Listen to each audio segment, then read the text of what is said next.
The halogen bulb has been the staple of automotive lighting, at least since the 1980s. I certainly remember having them fitted to bikes when I was a lad. They were a major step up from the previous generation of incandescent lighting, and they've been the benchmark of automotive lighting ever since. But in these modern times, they do have a couple of drawbacks. The first one being the amount of heat they produce. Now, I'm not quite sure when it happened, but sometime in the last decade, various governments brought out legislation that the headlamp lenses on automotive vehicles had to be made from plastic instead of the traditional glass. And I don't think there are many bike or car manufacturers that still make glass headlamp lenses. Now, the problem with this is in that nearly all cases these are thermo-softening plastics, and as the name would suggest, it is affected by heat, and halogen bulbs produce a lot of heat. Now, choose any make of motorcycle and troll through the respective forums and you will hear horror stories of people's headlamp lenses melting from the heat that the halogen lamps have produced. And it's worthy of note that Triumph themselves do have quite a large warning in the headlamp section of their handbook for bikes that are still using halogen bulbs, that there is a danger of damage to that headlamp lens under certain circumstances.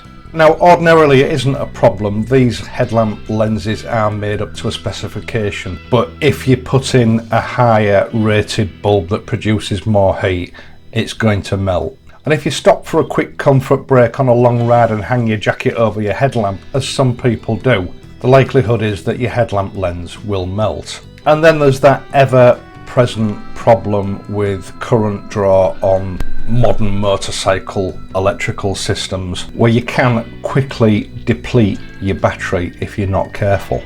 LED technology, on the other hand, is something that has made some major leaps forward over the last few years, both in our domestic lives and our automotive lives. Some of the Triumph models do come as standard now with LED headlamps, but some, like my T120, don't. And it's the same with a lot of cars. So certain manufacturers have stepped in with a solution, and one of them is a company I believe called C6s. Now, they are connected to the well-known LED manufacturer woxma, and they got in touch with me a few weeks ago asking if I would like to test these bulbs out. And I have to admit, I jumped at the chance. Now, the T120 has LED daytime running lights, but a standard H4 headlamp bulb. And there's quite a difference in colour between the two, which has always niggled at me a little bit. Now, these particular bulbs are a 30 watt, 3200 lumens, which is very powerful, but more importantly for me, the colour temperature is rated at 6,500 degrees Kelvin. Now, for those of you that don't know, 6,500 degrees represents about the same colour temperature as a normal midday sun in summer. It's a very white light, and it's a colour temperature that the human eye has developed to function under at optimum efficiency. Now, these are available through Amazon, and I will leave a link in the product description down below. They come in sets of two because they're obviously aimed at the car market, but there is no difference between a car H4 and a motorcycle H4. They are the same bulb and the same fitting. Now, they come well packaged, and it's a good job because this particular package was delivered by the Royal Mail, so it looked like it had been through World War III. But the LED H4 emitters themselves are well protected in a foam insert inside the box, so they came through the delivery process unscathed. Now, at first glance, these are obviously very different to a halogen H4. The actual H4 connector that connects up to the wiring loom in your bike is on a separate lead, and there's a good reason for this. The rear of the light itself has a fan assembly to cool the LED circuits down, and this takes up quite a bit of room. So in your average headlamp housing, there wouldn't be room for it if you then put a plug on the back of that. And I have to say, this is a well thought out plan because it works really well. Now, at the business end of this bulb or light emitter, whatever you want to call it, is what appears to be a CNC machined aluminium spigot. And on either side of this, there's a high intensity LED emitter. Now, it's important to mention that as far as I can glean, these particular bulbs are aimed at the budget end of the market, but the build quality does look very good. The metal housing on the back that houses the fan, I think, is made of mild steel that's been painted black. I'm not entirely sure, it could be aluminium. And coming out of the side of this housing is a braided electrical cable that goes into a sealed H4 plug. Now, there are little hoods built over each of the LED emitters, and I believe these are intended to control the pattern of the light so that they function correctly with your average headlamp reflector. Now, in the case of cars, I think in most cases the bulk of this particular unit isn't going to cause a problem, but some motorcycle headlamps might not be big enough to house it. And certainly where the older air-cooled bikes are concerned, I think you might have a bit of rearrangement to do with the current wiring loom that's crammed inside your headlamp bowl in order to actually fit one of these. But I don't think it's impossible.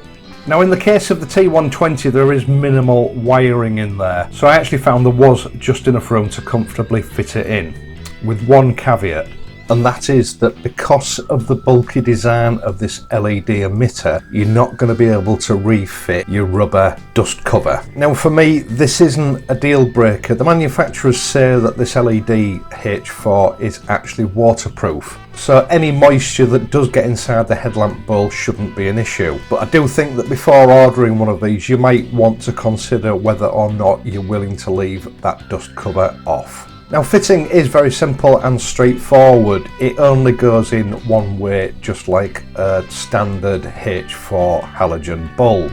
The bulk of that fan housing does get in the way of the spring clip that holds the bulb in place, but it is a spring clip, so you can just gently flex it out of the way until you've cleared the housing, then it clips in place just as your normal bulb would. And once you've got your bulb in place, it's just a matter of refitting your headlamp reflector by first connecting up your daytime running light and then plugging in the H4 plug from the bulb up to the H4 plug on your wiring harness. What I did then is push the connected plugs right to the very back of the headlamp bowl, and the headlamp itself fitted in place without any issues.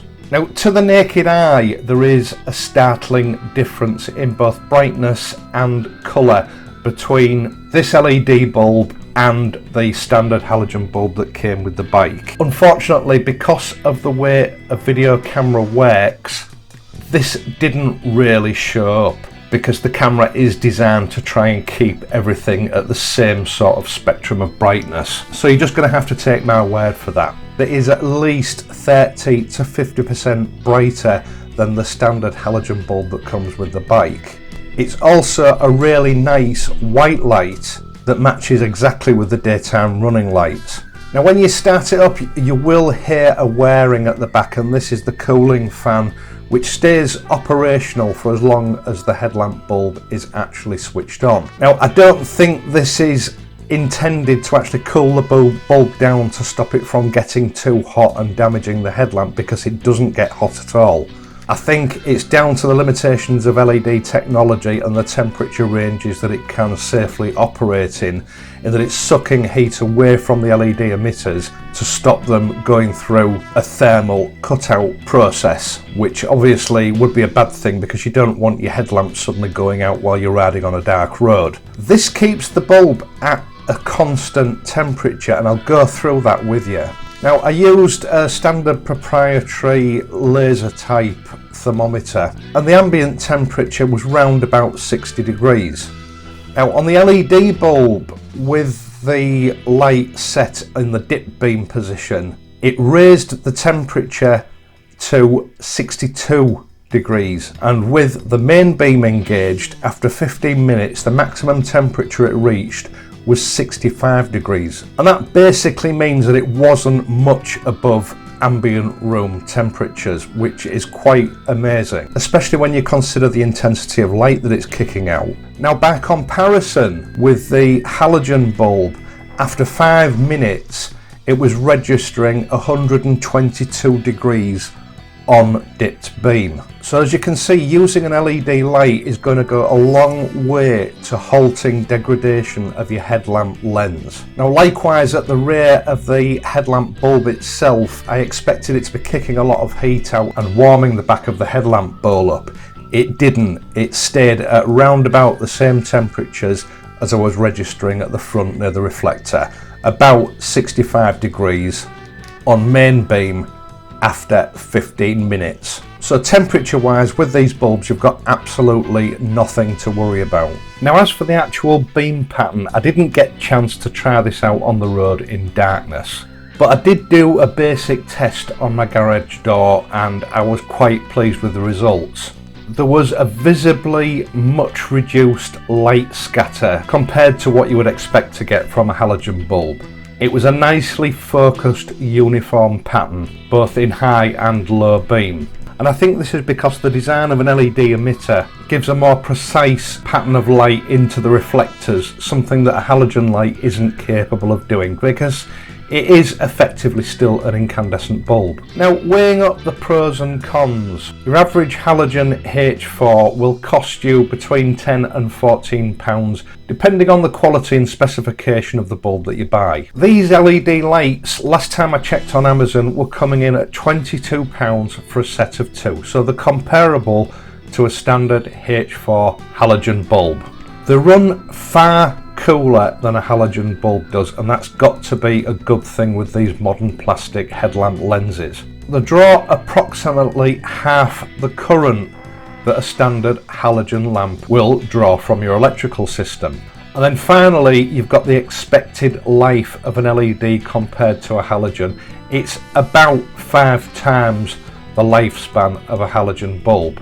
Now admittedly, I've not had the chance to actually test that out, only time will tell. But on the face of it, this is a no-brainer. These LED bulbs have got to be a worthwhile upgrade to your headlamp. Now, as I said earlier on in the video, there is a link below in the video description to Amazon for a pack of 2 of these bulbs if you wanted to have a look and perhaps even buy some. Once again, thank you for watching. I hope you've enjoyed this video and that you found it useful. If you have enjoyed it, please leave a like and subscribe to the channel. I'll be back next Wednesday as usual, so until then, please ride safely and I'll see you soon.